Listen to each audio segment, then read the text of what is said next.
Ontem a gente tomou um stop aqui, não de bobeira, eu acho que não é essa a palavra, porque a gente utilizou das técnicas à risca, né? Configurou, pegou, não configurou, não pega. Simples assim. Nós tínhamos um order block, vamos dar uma recapituladazinha no que está acontecendo no Shao aqui.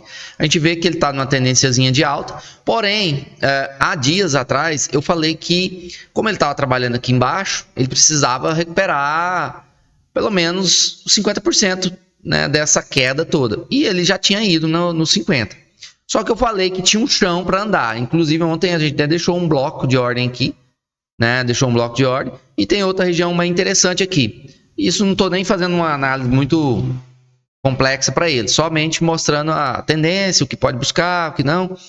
E basicamente isso. Visando isso, que ele já tinha testado 50%, é lógico que ontem eu comentei, tá gravado, né, na comunidade aí, que eu achava que ele ainda ia para alta, mas qual que era a minha visão nele? Como ele estourou na alta, colocamos aqui um volume margin profile, certo? Nessa região. Nessa região, ele casou exatamente no ponto, a gente pegou um tradezinho aqui, nessa região aqui de compra, peguei aqui 5 para 1, isso aqui eu até falei para vocês, agora eu vou mostrar num minuto. A aluna nossa, a Gisele, pegou aqui, pagou, depois pegou aqui no pullback, que foi a mesma leitura. Observe esses dois movimentos, se não é igual, certo? E aí, depois vocês tiram as conclusões. Ontem eu até falei disso aqui, mas agora eu vou mostrar ele num minuto, mostrar isso aqui porque eu quero mostrar esse. Então a gente tomou um stopzinho, por quê? Porque a gente viu que tinha um order block aqui, uma região interessante, tinha um bloco mais em cima, mas qual que era a minha visão? Capturou a liquidez interna, pode ser que ele busque um pouco mais embaixo, para depois buscar ali. Lembra que eu passei isso dentro da sala? Falando da possível venda. Então eu queria legalizar a venda, né? Toda a narrativa que a gente cria, a gente está querendo legalizar aquilo que a gente está enxergando. E foi o que eu vi. Quando nos 5 minutos eu já observei que ele estava quebrando uma estrutura aqui, e eu estou falando toda a narrativa, galera, porque eu estou para deixar bem explicadinho o motivo de uma possível compra nesse ponto, né? Então, só que eu vou mostrar primeiro. Então, eu já via que ele estava subindo com a pressão de compras, né? Tava interessante, porém eu vi um fundinho, um topo, renovou a máxima. Na hora que ele renova a máxima, o volume agressor deu uma queda, né? Deu uma quedinha. Não peguei a calculadora, não sei para quê, né?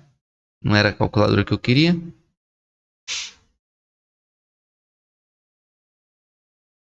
Deu uma quedinha. Aqui, ó, observe que as agressões fez isso aqui. E o RSI começou a dar indícios de possibilidade de queda, ou seja, uma divergência ali no topo, em cima de uma região institucional, uma região de fair value gap, uma região de bloco. Então, não é que a gente estava tentando validar aquilo que a gente estava enxergando. A gente já estava vendo uma liquidez sendo capturada e que tinha uma liquidez muito forte aqui no fundo, que na minha visão, na minha ótica, o mercado poderia capturar aqui, ou seja, pegar a galera comprando rompimento, na mesma hora vir estopar a galera vende rompimento, e aí a gente pega o trade e segue, e o cara fala, só me tirou e foi. Essa foi a sacada, que isso acontece no mercado todos os dias, né? Então a gente fez algo desse estilo. Vou colocar no modo replay aqui, já até falei com o Rodrigo, mostrei. Mas assim, eu sei que o pessoal tá aí, inclusive a Patrícia acho que não estava ontem. Isso aqui é algo muito interessante, importante. Então nos 5 minutos eu já estava vendo uma quebra, fui para 1 minuto. E aí eu observo que o mercado fez topo, fundo, topo, fundo, topo. Então todos os fundinhos estão aqui, então a quebra tem que ser aqui, caiu com muita intenção, né? Isso aqui eu achei muito interessante. Quando eu olhei também, o RSI já estava dando aquela hora ali. Outra coisa que validou demais essa região é a liquidez, né, que ele criou aqui. Tem uma liquidez macro toda, mas aqui tem um rangezinho, ó. Esse rangezinho eu achei bem interessante, próximo à região que eu queria. E aí ele desgarrou dele, ou seja, observa que ele não está no mesmo nível de preço, desgarrou, ou seja, saiu rompendo e rompeu quebrando o choque. Fizemos a entrada aqui, stop ligeiramente acima. Não quis colocar acima do bloco, porque o Luiz na hora, o Luiz está aí na sala, falou, olha, o volume no indicador, tem um indicador aí, eu fui olhar, tinha um indicador que ainda estava dando uma pressão de compra. Lembra, Luiz, você falou isso? E aí eu falei, cara, o stop não vou pôr lá, porque se tá na pressão de compra, pode buscar e o meu stop vai ser maior. Então não vou colocar, eu vou arriscar. E aí a ideia é que buscasse aqui 5-1 até pelo menos o final da lateralização, que seria um trade maravilhoso para nós, né? Como o volume lá, um dos indicadores nossos, estava dando uma pressão maior de compra, e aí o 15 minutos foi olhar também, não tinha entrado tava comprador ainda, não tinha entrado vendedores e tal. Então por isso que eu segurei. Voltando para os 5 minutos aqui, só para falar desse stopzinho. O mercado, em vez de me ajudar, foi lá e me estopou. Beleza? Quando deu que tava a lógica do volume lá que tava falando. Ele tava muito comprador ainda, a pressão tava grande. Lembra do bloco que a gente tinha lá mais em cima? E exatamente, mais ou menos ali, a hora que rompeu, vou apagar aqui para não ficar muito bagunçado. A hora que ele rompe aqui, tô passando toda a narrativa. A hora que ele rompe, perde, me estopando aqui e perde o bloco, falei, olha, agora que se tornou um POI. Por quê? Porque aqui o mercado estava indo, fez um alinhamento, ele quebrou a estrutura do choque e de repente ele quebra de novo na alta. E aí essa zona aqui, ó, é uma zona interessante. Aqui eu vou encontrar um bloco de ordem para um possível pullback profundo. Aquele pullback que a gente fala, né? Então, eu marquei essa zona, né? Marquei essa zona, falei, ó, vamos ficar atento nessa zona aqui. E tinha marcado também essa outra zona aqui, ó. Outra zona aqui, se caso ele perdesse a mínima aqui, ele pudesse fazer um pullback nessa zona para a gente poder pensar na compra. Beleza? Então, foi o que eu marquei quando ele estava estourando na alta. Só que agora eu quero mostrar para vocês um negócio. Vou voltar aqui o replay de novo. Só porque tinha esse outro bloco. Ele não está no print. Quem pode entrar aí na pasta Forex? Se vocês entrar na pasta Forex aí agora, você vai ver que o último print foi esse do Shao que eu mandei. O último print. Foi esse que eu tô acabando de passar a narrativa. Certo? Então você vai observar que esse aí foi o último print. Beleza? Porém, e eu printei ele dessa forma assim, ó. Não mostrando o bloco, porque os candles estava aqui, ó. Estava nesse ponto aqui, onde eu desenhei, ó. Se caso ele cair, pega uma compra aqui. Tá? Então, ele não tinha mostrado o bloco, mas ele estava lá. Só que depois disso, galera, olha o que aconteceu. Olha o que aconteceu aqui. Nos 5 minutos a gente já observa, né? Mas eu vou por 1 minuto de novo. Ele chegou próximo ao bloco, aquele blocão que eu deixei marcado, que não está no print ali. Mas a galera viu a gente falando que o mercado podia buscar.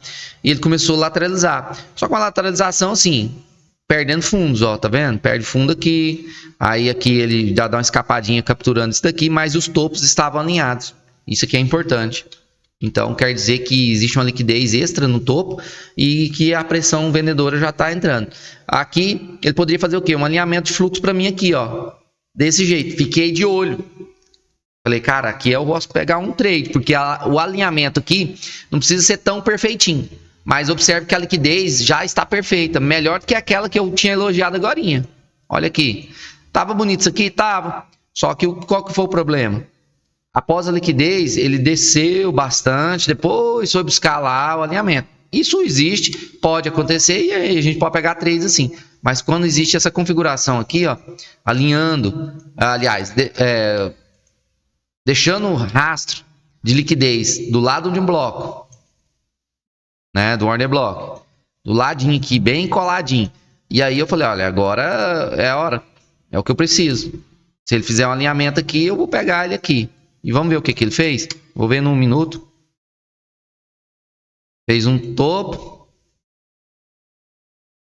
Ó, olha aqui, fora que eu observei. Ele fez esse topinho, renova a máxima.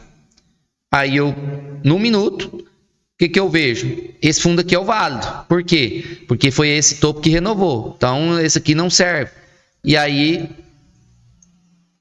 a quebra é aqui, ó. O que eu tava esperando? Um pullback. Por quê? Aqui agora ele tava fazendo, ó. Olha aqui. Topo, fundo, quebrando. Então, se ele fizer um pullback aqui, eu vou entrar. Já tinha armado todo o cenário, né? Falei, olha, o stop vai ficar aqui, 240 pontos, papapá, pegar até ali, lá no bloco onde é o possível ponto de compra. Lembra? E aí, na mesma hora, o mercado explodiu na queda, não me deu gatilho. Ah, Thiago, mas não deu para entrar? O que acontece, galera? Tem pessoas que vai validar isso aqui, ó. E eu não acho que tá errado. Por exemplo, tem um topo, um fundo, topo, fundo, topo. Tem gente que vai validar esse último topinho aqui, bem minúsculo e que quase não rompeu a máxima lá. E ele vai colocar essa quebra. Tá errado? Não tá. Só que na hora eu não vi. Eu tava de olho nele um pouquinho mais macro. Não era tão macro, mas tava aqui, ó. Quebrar aqui, ó. Então, se eu tivesse levado em consideração esse fundinho aqui, talvez nessa quebrinha aqui eu poderia ter pego o pullback aqui, certo? Não peguei. Então, ele deu a queda, eu fiquei de olho ali na possibilidade de uma queda, mas não peguei. Só passando para vocês aqui. O que a gente passa todo dia, né? Todo dia a gente está falando disso, ó, liquidez, região, alinhamento, pá. E ele foi parar onde? Chegou aqui, como eu perdi o trade lá, eu falei, tá com pressão muito forte de venda. Não vou entrar aqui, porque aí eu estaria segurando a faca na mão. Igualzinho eu entrei aqui, ó. A Gisele pegou um trade, eu peguei o trade aqui no dia anterior e a Gisele pegou aqui também. Pegou 2 trades, né? Eu peguei só um. Falei, eu vou esperar. O que eu esperei? Justamente o que o desenho tem falado para vocês aí, ó. Esperar o mercado subir, quebrar uma estruturinha. Aí, a hora que ele quebra a estrutura, ele vem pegar o segundo ponto. Só que isso aqui vai acontecer num time menor. Num time maior que você vai ver 2 fundos. Igual tá aqui, ó. Um fundo, 2 fundos. Certo? Aí, de novo, vai lá eu pro time menor para esperar, para ver o que acontecia. Com a novela. Mas, como eu tinha tomado um stopzinho, eu tinha que ter cautela. Não entrei ali por causa da cautela. E eu tinha que ter cautela. Aqui, num time menor, a gente observa que ele bateu e fez um topo. O que eu precisava? Renovar a mínima, quebrar essa estrutura, deixando uma região de interesse para mim fazer a entrada. E foi exatamente o que aconteceu. A mínima não renovou aquela maravilha, né? Porque tinha um pavio aqui, mas a quebra foi bastante interessante. E aí foi só marcar Arapuca, pegou a entrada, coloquei aqui no alvo de 4-1. Tiago, por que você não deixou lá no bloco e tal? Não, eu coloquei 4-1 aqui, exatamente 4-1 em cima. Por que eu pensei? Lateralização, a gente fala isso aqui todos os dias na sala. Manipulação, e ele vem para quê? Para uma possível distribuição, buscar uma região de OTE para continuar caindo. Eu não tenho certeza que vai cair ou não vai subir. Então eu saí na minha visão, nem marquei nada, simplesmente no olho e deixei o pau quebrar. E aí o mercado foi, né, e me pagou aí 4-1. Foi bacana, foi um trade de 1.100 e poucos pontos, um stop 270 pontos ali mais ou menos. Poderia ter colocado um stop menor, mas, como diz, a gente tinha que arriscar um pouco menos, mas nem tanto, né? Certo? Então essa aqui foi a narrativa do Shao SD que a gente passou dentro da comunidade. É lógico que o Shao, né? Ele voltou a subir, ó. Ele respeitou a zona que eu falei. A possibilidade dele cair aqui é grande. Por que é grande aí? Quem sabe? Por conta dessa liquidez aqui, ó. Nós tínhamos um ponto aqui de espera. Nós estava aqui, né? Com a Arapuca armadinha. Se o mercado vem aqui, ó, a gente pode falar, opa, melhor ainda agora. Por quê? Ele quebrou a estrutura aqui, quebrou a estrutura aqui. Então, se ele vem aqui, ele pode ir buscar lá. Então, essa oportunidade de talvez cair aqui, existia. Só que aí, para mim vender tal, aí já tinha que ter um outro parâmetro. Por quê? Ele finalizou aqui às 6 da tarde. para vender aqui seria se caso ele fizesse uma nova liquidez, buscasse, e num time menor, não precisa ser num time maior não. E aí vender buscando ali. Mas, então eu tava de olho nisso aqui, ó. E aí ele simplesmente não foi buscar o nosso ponto aqui embaixo. Mas aqui, meio que respeitou, rompeu um pouquinho aqui, foi no segundo ponto, mas meio que respeitou aquela região que a gente estava falando, né? Olha aqui pra você ver, a mesma coisa. Lembra que eu falei aqui agora? Lateralização, manipulação, vem na distribuição, não foi? Olha aqui, lateralização, manipulação, vem para uma distribuição. O que eu estava esperando aqui na queda, ele está fazendo na alta. Você entendeu? Então, ele não veio aqui embaixo, mesmo assim deu um tradezinho bacana. Deixa eu mostrar esse outro trade aqui num minuto também, porque você olha assim e fala, cara, tá idêntico, né? Os dois aqui, ó, tá idêntico. Ó, os dois, muito parecido.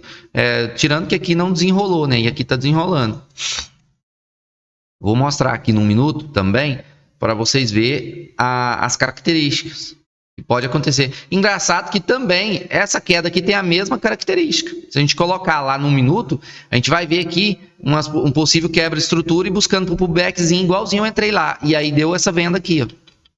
E foi aonde o Emerson, dentro da nossa sala, não sei quem estava aí anteontem, e o Emerson fez uma venda aqui, né? Só que ele saiu curto. O negócio foi lá embaixo, né? Ele saiu meio curto, mas ele fez uma venda aí, seguindo parâmetros, né? As características aqui estavam mais ou menos iguais. Não vou falar que está 100%, porque não tá, mas a gente observa que tem um fundo, um topo, ó. Ah, Thiago, mas é só um candle subindo, mas ele é um topo. Renova a mínima, quebra a estrutura com muita expressão. Olha aqui, como que é a expressão? Quantos candles de alta no meio de uma altazinha, quebra a estrutura, né? Ó, não é aquele ali. Esse aqui eu não tô falando de alinhamento não, viu, galera? De fluxo não. Igual a gente costuma falar que tem que renovar a mínima aqui e quebrar e ir pro back. Não é o mesmo esquema. Se a gente colocar num time maior, ele não renova a mínima. A mínima tinha que renovar aqui, ó, né? Aqui que é a mínima, tá? Então, não é o mesmo esquema não. Ele é um esquema diferente de você pegar um trade, esperar a quebra da estrutura. No caso, aqui, o que ele fez? Fundo, topo, fundo. Aí faz um novo fundinho aqui, ó. Quebra a estrutura. Perde. Faz aqui um fundinho buscando o order block. Observe que aqui nós temos um order blockzinho do mesmo jeitinho lá do outro, ó. Ó o order blockzinho aqui, ó. E ele vai buscar lá os 50% exatamente. Então, foi aqui que a Gisele pegou, né? Então, foi do mesmo jeito. Logicamente, o mercado vai dar outras oportunidades, né? Quem não pegou esse trade aí, não conseguiu acompanhar. E o mercado, e ela pegou aqui de novo 5 para 1, ó, comprou aqui e saiu ali de novo 5 para 1. A gente pensa assim, mandou pouquinho, o Shaw é brutal, né? Anda pouco e dá ponto pra caramba. É bom demais. Então essa foi a análise do Shaw aí, essas duas narrativas aí que a gente passou. Como eu disse, hoje é feriado nos Estados Unidos, não tô com muita expectativa para hoje não, vou ser bem sincero. A gente está aqui para analisar, estudar e fazer o que precisa ser feito, beleza?